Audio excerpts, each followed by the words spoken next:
Good afternoon, and welcome back to a video series on MAT 1033 Intermediate Algebra. My name is Sean Perry. This will be video number 8 in the series on solving linear equations. So a linear equation is a special kind of equation where we're just going to add or subtract variables to each other. We might multiply those variables by numbers, we might divide them by numbers, or add and subtract numbers to them, but we're not going to multiply variables together or multiply variables by themselves. So no powers and no other variables multiplying them. Now that's not to say there won't be other variables, but they just won't be multiplied or divided by other variables. So let's look at some examples. These first two are linear. In the first one, this is a linear equation of one variable. Notice we have 1x, bunch of numbers, that's it. So this is definitely linear. In the other one, this is also linear because even though we have some y's and z's now, they aren't multiplying by each other. And there's no powers, and we're not dividing by variables either. Now, this third one is not linear. This third one has a lot going on. There's three things wrong with it that make it nonlinear. Number one, there's an x times y, no multiplying variables together. Number two, there's a power of y that's different than 1. That means this isn't linear. And lastly, the 10 is being divided by z. So you're not dividing by variables either. That's not allowed if this is a linear equation. Now, we call them linear equations because the graphs of these things, even this weird-looking second one, is in some sense going to look like a line. We'll see that a bit more later, but that's where the term comes from. So when we talk about solving for a variable, when you want to quote-unquote solve an equation, what that means is you need to get the variable you're solving for alone on one side of the equal sign, and it can't appear anywhere else. So you can't have x on one side and the other and have it solved for x. There's just got to be 1x alone on one side of the equal sign with nothing else around it, and it can't appear anywhere else. If that's the case, then you have quote-unquote solved for that variable. And we generally solve for variables using, well, there's a lot of different methods that you're going to learn about, but the main one that we're going to use here for linear equations is using inverses or inverse operations. So let's look at a simple example here. 3x plus 4 equals 10. If we want to solve that, the first thing we're going to want to do is get rid of the 4. We subtract 4 from both sides because we are adding 4 to this x term. You really want to look at the variable you're trying to solve for and look around that variable and say, well, what's going on? What's happening to it? This guy's getting times by 3 and added by 4. We start at the bottom of PEMDAS when we're solving, and we work our way up. So we get rid of this addition by 4 by subtracting by 4 on each side. This inverse brings us to plus 0 on this side, and we just don't write that. So we now just have 3x. On this side, I have 10 minus 4, which is 6. Now, to keep moving, we look around the x. He's being multiplied by 3. To get rid of multiplied by 3, we want to divide by 3. And we can't just do it on one side. We have to do it on both sides to keep balance. Now, dividing 3 by 3, I get 1. And 1 times x is just x. So we now just have an x on this side. It is solved. And what about on the right-hand side? We have 6 divided by 3. That's just 2. And so this thing has the solution, x is equal to 2. Now, there's a few things I want you to notice about this last example. Number one was we started with addition subtraction. Then we moved up to multiplication division. That is to say, we want to start from the bottom of PEMDAS and work our way up as we get our variable by itself. Number two, when we quote-unquote canceled, we canceled actually to different identities. So canceling is usually the term you use when you make something disappear, but disappearing means different things depending on what's going on. You know, plus 0 we don't write, nor do we write times 1, but 1 and 0 are very different things, you would agree. So when we do different moves, a number going away might mean something different in each case. And you do actually have to keep track of which one of those was.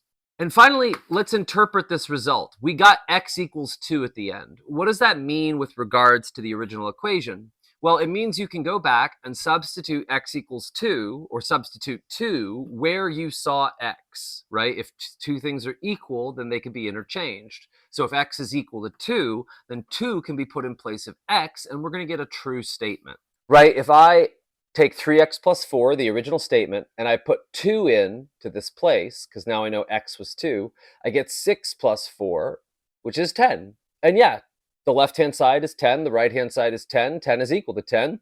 That's true.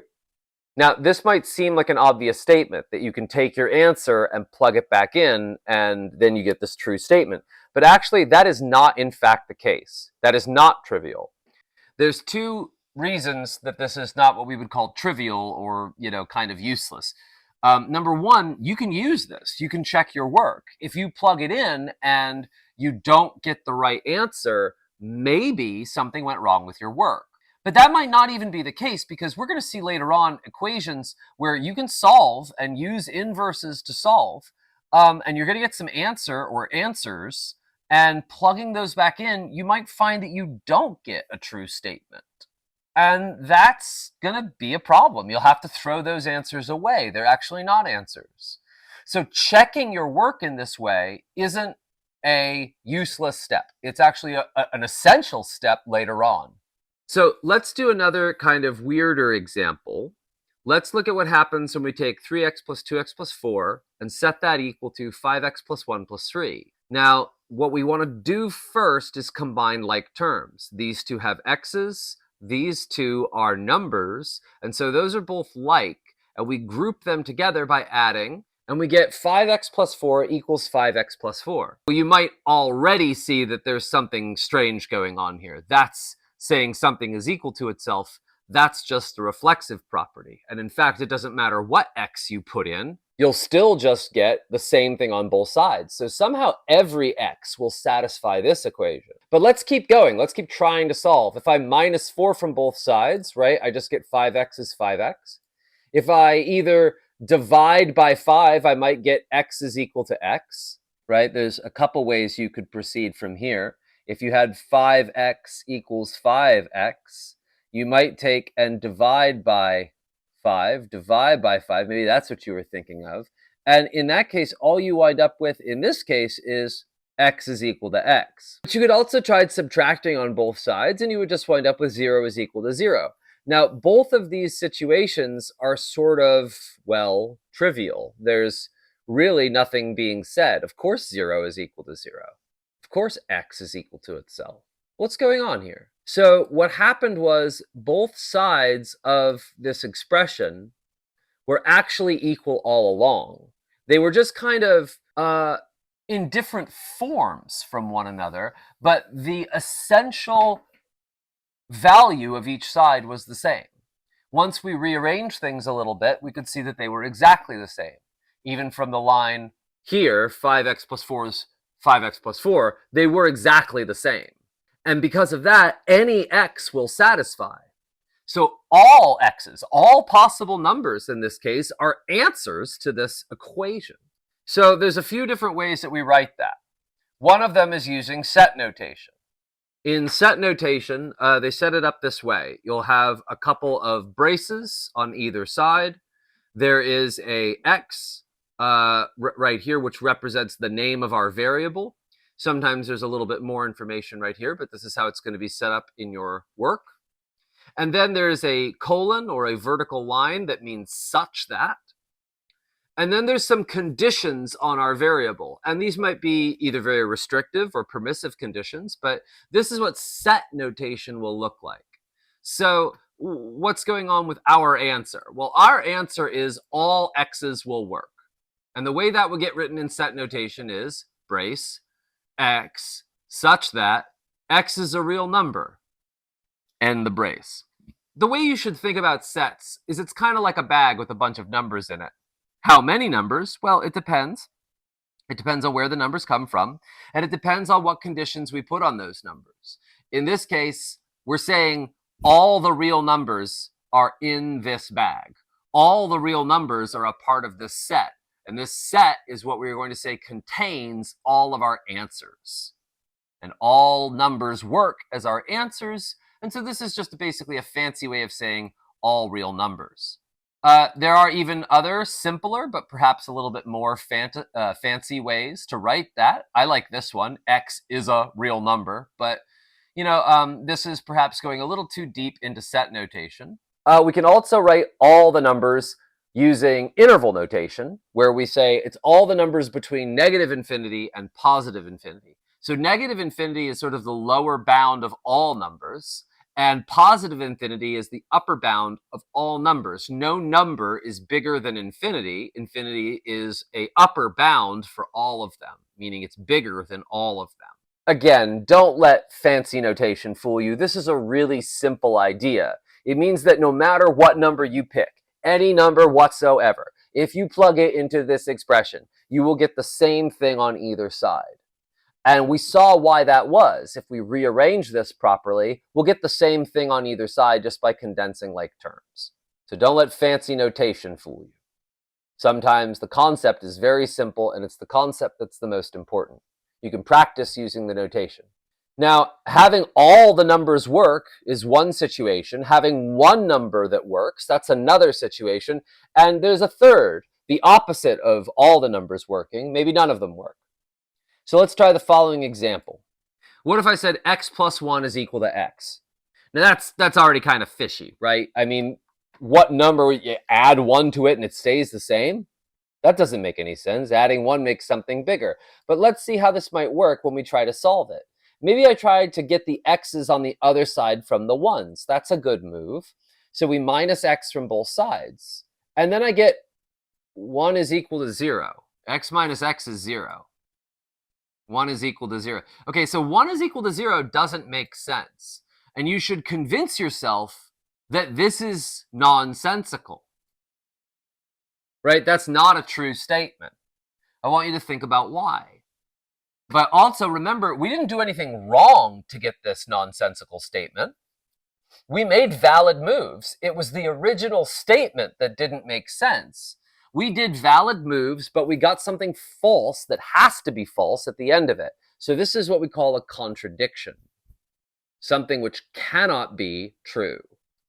And yet we are saying it's true. We're saying 1 equals 0. And if we wind up with something like this, what we know is that actually no x's are going to work. So we might write no solution, or we might write DNE, which stands for does not exist.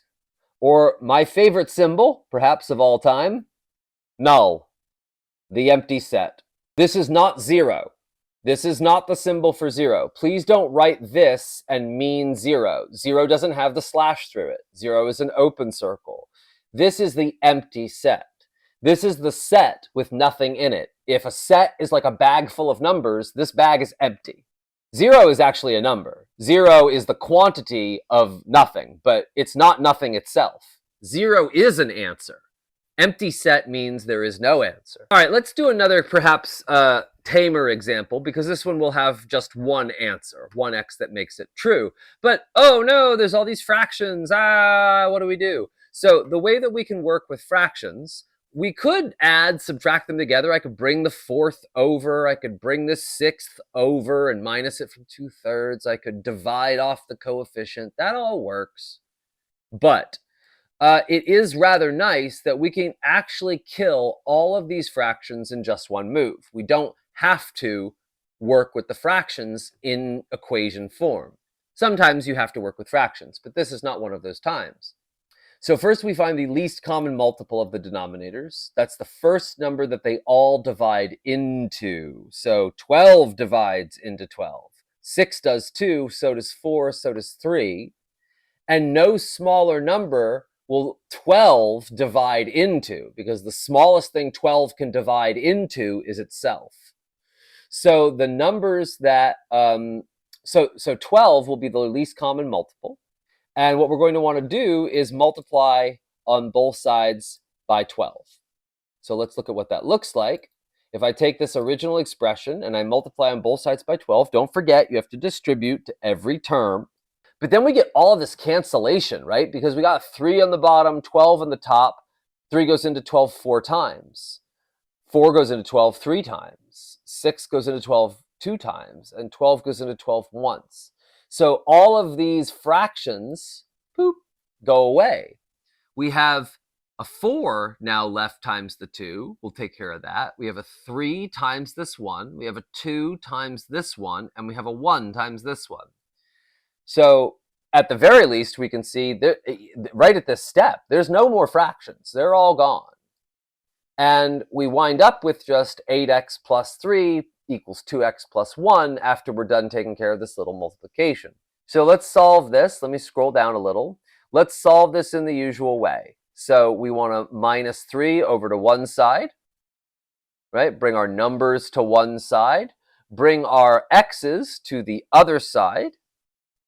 So minusing 2x away here from 8x, I get 6.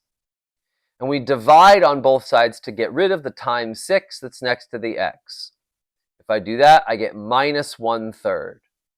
And you can check for yourself that plugging minus 1/3 back into this original expression would make both sides equal to each other.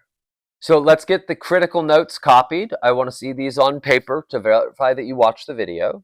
Right? Linear equations are, well, this is actually not technically correct. This is linear equations in one variable, which is the main one that I want you to know how to solve, but it won't hurt to know how to handle more variables too. We can look at that. So let's group the numbers on one side, right? Bring the b's to meet the d's.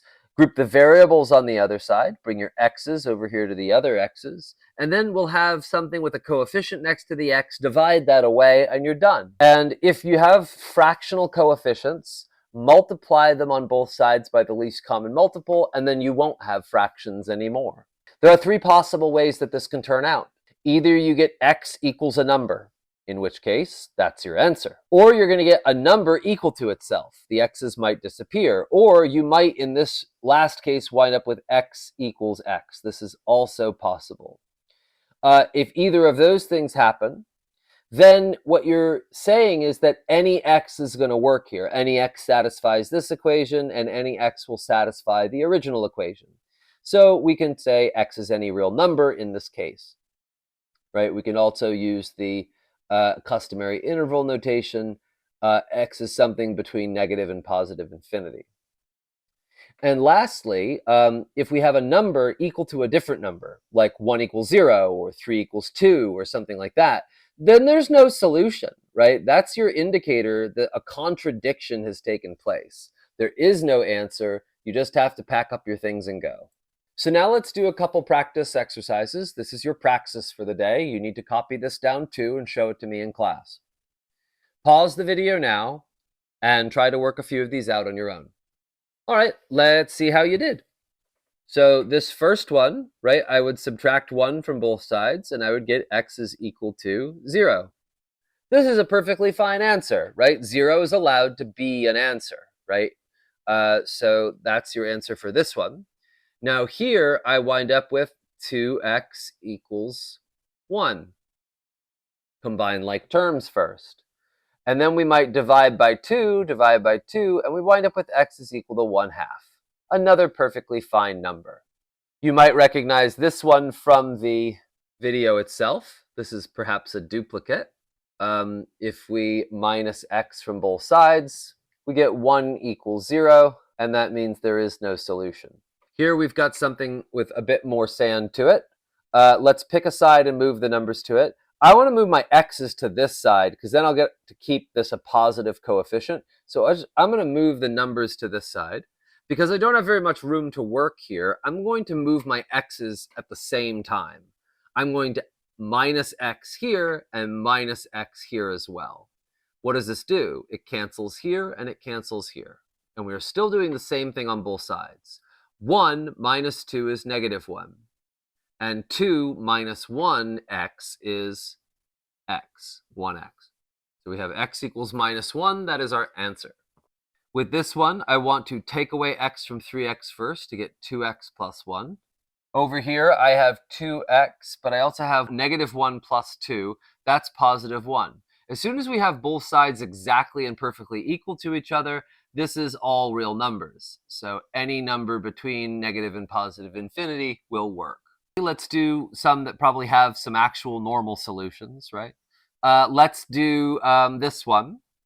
Same idea. I want to move my x's to keep them positive. That's a nice motif. So I'm going to minus this 3x over here.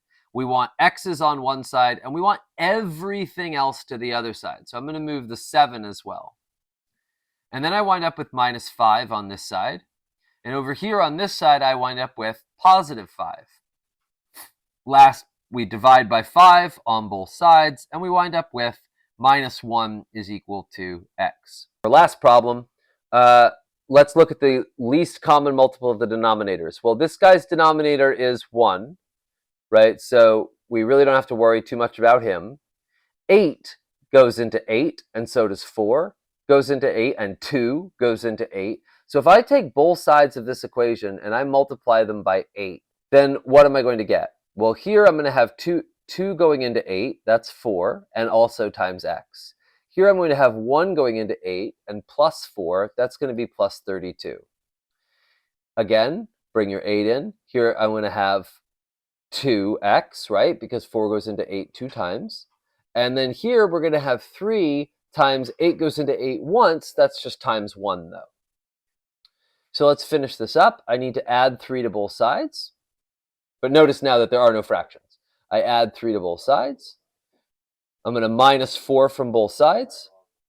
Oh, I usually move it so that these things stay positive, but oh well, now I have this negative 2x over here. Did I do something wrong? Well, no, I didn't do anything wrong. This is fine. This is 35 equals minus 2x. And this isn't wrong at all, but we are going to need to divide by this minus 2 on both sides. And that's our answer, 35 over minus 2. If you want, you could write this as a mixed number. You could take this minus sign and bring it up front. Those both mean the same thing. There's no harm in that. All right, thank you for your patience, and have a great day, and good luck with the rest of your studies.